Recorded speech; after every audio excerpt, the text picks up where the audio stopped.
Marcus Hale stood in his Seattle kitchen, staring at the note taped to the fridge. Goodbye. Never loved you anyway. 5 words in Clarissa's neat, sharp handwriting, delivered on the back of a crumpled receipt like it was nothing. He didn't move for a full minute. The woman he'd trusted, married, built a life with, gone. But it wasn't the note that made his stomach twist. It was his phone, buzzing like a swarm. Fraud alert. Overdrawn account. Unauthorized transfer. One after another. Clarissa wasn't just leaving. She was robbing him blind. Most people would have panicked. Marcus didn't. He took a sip of coffee, calm and calculated. This wasn't a surprise. It was confirmation. He'd suspected Clarissa for months. He had already transferred most of his assets into a biometric-protected cold wallet. He'd flagged all shared accounts and mirrored her device activity using encrypted cloud logs. Every message, every login, every withdrawal. It was all backed up. Clarissa thought she was playing checkers. Marcus was already 10 moves deep into chess. As he scrolled through the alerts, his expression didn't change. Clarissa had tripped every silent alarm he'd set. He opened his laptop, fingers moving with the kind of practiced focus only a cybersecurity analyst could wield. She thought this was her grand escape. But she didn't know who she was dealing with. No yelling, no begging, just precision. Marcus deleted the note from his phone and started tracking the money. The game had begun, and this time, he wasn't the one getting played. The first red flag came quietly, almost forgettable. Clarissa asked Marcus about their retirement accounts over dinner. Casual tone. A quick smile. Just wondering how we're doing, she'd said. But Marcus had managed high-risk network security long enough to know that the biggest breaches start with small, strange questions. Clarissa had never shown an ounce of interest in their finances before. Then came the rest. Password changes. A new phone she kept face down. Weekend trips she called wellness retreats. Marcus didn't confront her. He just watched. Logged everything. He knew how to catch a thief. He'd just never expected it to be his wife. In his quiet home office, Marcus began building a timeline. Every bank login, every late-night message, every new app she installed. He used the same forensic tools he deployed for corporate breaches, keystroke loggers, VPN tracebacks. Each time Clarissa tried to erase her tracks, Marcus documented the cover-up. He noticed she'd signed up for a cryptocurrency wallet under a fake name. She started requesting split bills for everyday purchases. Most husbands would have argued. But Marcus? He made copies, screenshots, time-stamped spreadsheets. He wasn't angry. He was preparing. By the time Clarissa had started making excuses about a women's investment group and changed her calendar password, Marcus had already mirrored her device to a secure cloud archive. The alerts didn't lie. She was moving money, scouting flights, and downloading burner apps. She thought she was operating in stealth, but Marcus was watching her, the way he'd studied hackers for years. Patiently, methodically, knowing she'd eventually make a mistake. He didn't know what she was planning yet, but he knew this much for certain. She was planning something, and when she made her move, he'd be ready. Marcus didn't just collect evidence. He built a digital minefield. Every time Clarissa logged into a bank account, a hidden script captured the session. Every time she used a VPN to mask her location, Marcus traced the exit node. He installed a silent keystroke logger on their shared home computer and mirrored her phone's encrypted messages to a secure server. He even created dummy accounts to see which ones she'd try to access. To Clarissa, everything seemed normal.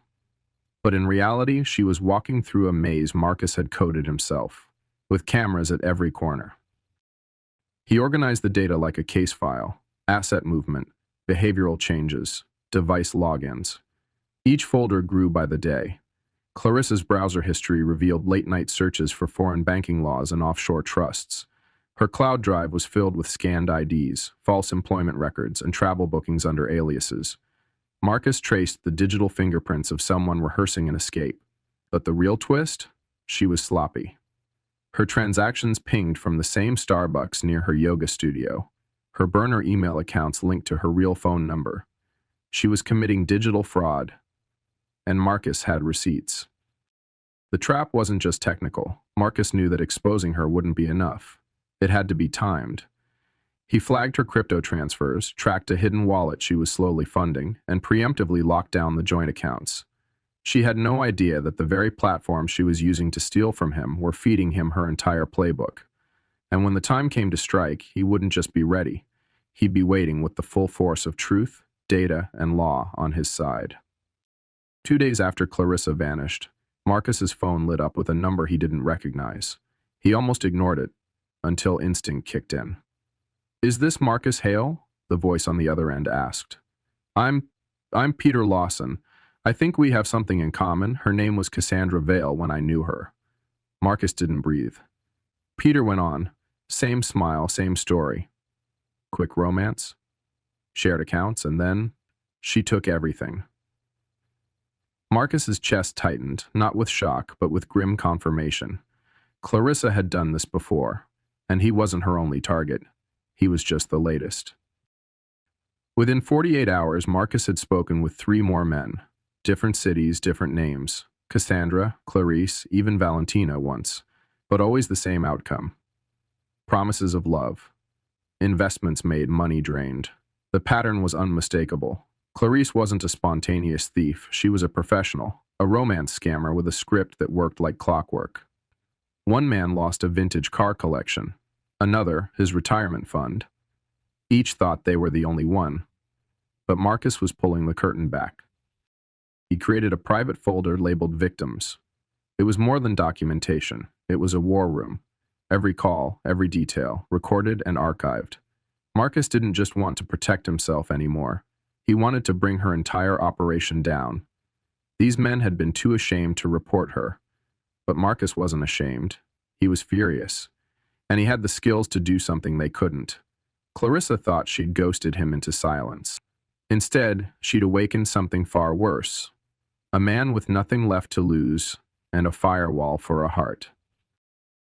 Marcus didn't go to the police. He went straight to the people who understood the scale of what he'd uncovered. Nora Levin, a cybersecurity agent with the Seattle branch of the FBI, had once attended a workshop Marcus led on digital fraud tracking.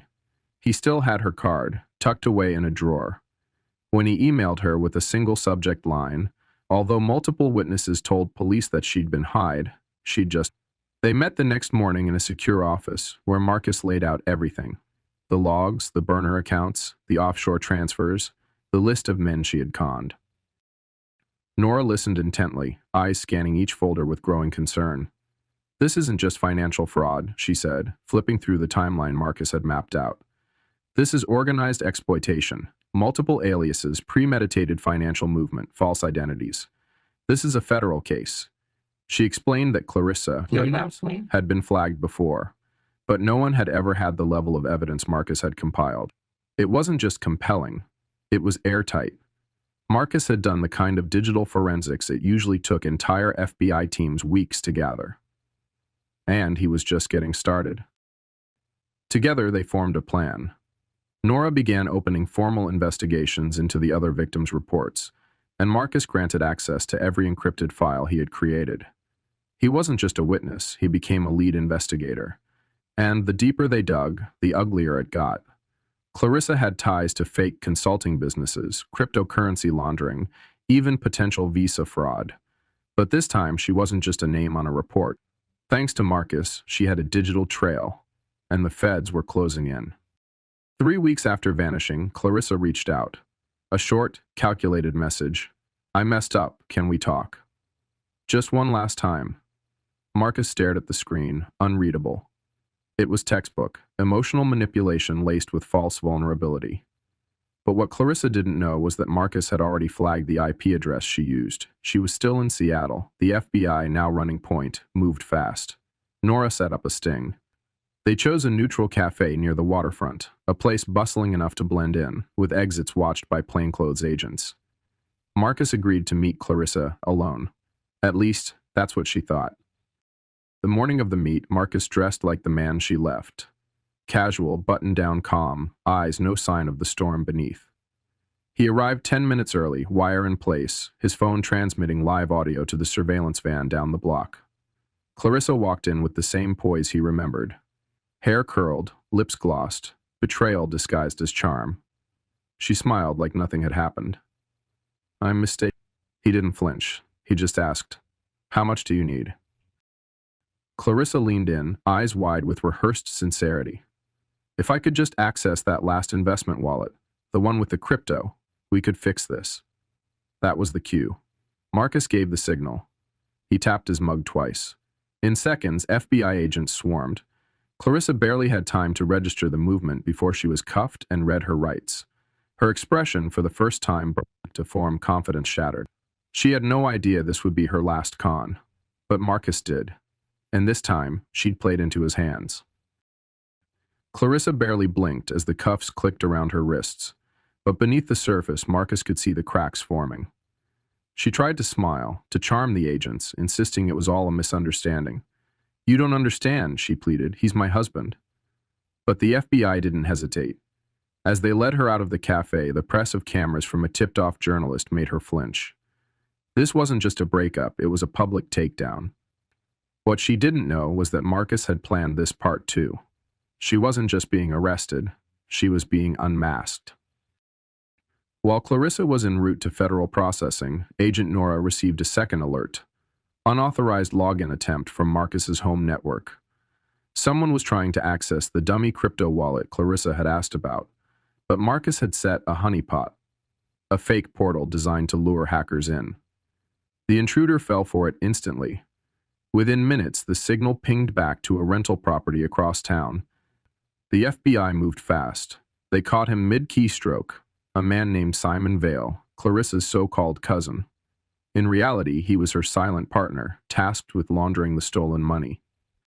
Simon tried to bolt, but didn't make it past the back door. Caught with Marcus's laptop in hand and a duffel bag full of hard drives, he realized too late that he'd walked into another digital trap. Marcus had been tracking every move. Every device tied to Clarissa's operation had been flagged, monitored, and traced. Simon and Clarissa thought they were cleaning out Clarissa's life. Instead, they'd been funneling evidence into a federal case file. The con was over, and the real sentencing hadn't even begun. Over the next 2 weeks, the FBI pulled thread after thread from Clarissa's digital web, and the whole operation began to unravel. What started as a romance scam investigation quickly escalated into something bigger. Clarissa had operated under at least 6 different aliases across 5 states. In each case, the pattern was the same. Meet a successful man, build trust fast, merge finances, and disappear. She'd even married 2 of them legally. But this time, she hadn't vanished fast enough. Thanks to Marcus's meticulous logs, the agents could trace every dollar she'd stolen, down to the hour, device, and location. Simon Vale, her supposed cousin, turned out to be more than just muscle. He was a certified IT contractor who helped Clarissa build fake investment platforms and offshore wallets. Together, they had funneled over $3,600,000 0 cents from 11 victims, some of whom hadn't even realized they'd been scammed yet. Clarissa's trail stretched to Panama, Malta, and Belize, where fake consulting firms were set up using stolen identities. And worst of all, she'd attempted to open a new account using Marcus's professional credentials, trying to leverage his cybersecurity reputation to bait even bigger clients. As agents dug deeper, one truth became clear. This was no impulsive betrayal. It was a structured, profitable con. Until it ran into someone who knew how to fight back. Nora called Marcus one evening with a quiet tone of awe. "We've never had a civilian build a stronger digital case file than our own task force. You didn't just survive her, you dismantled her." And she was right. While Clarissa had manipulated emotions, Marcus had followed code.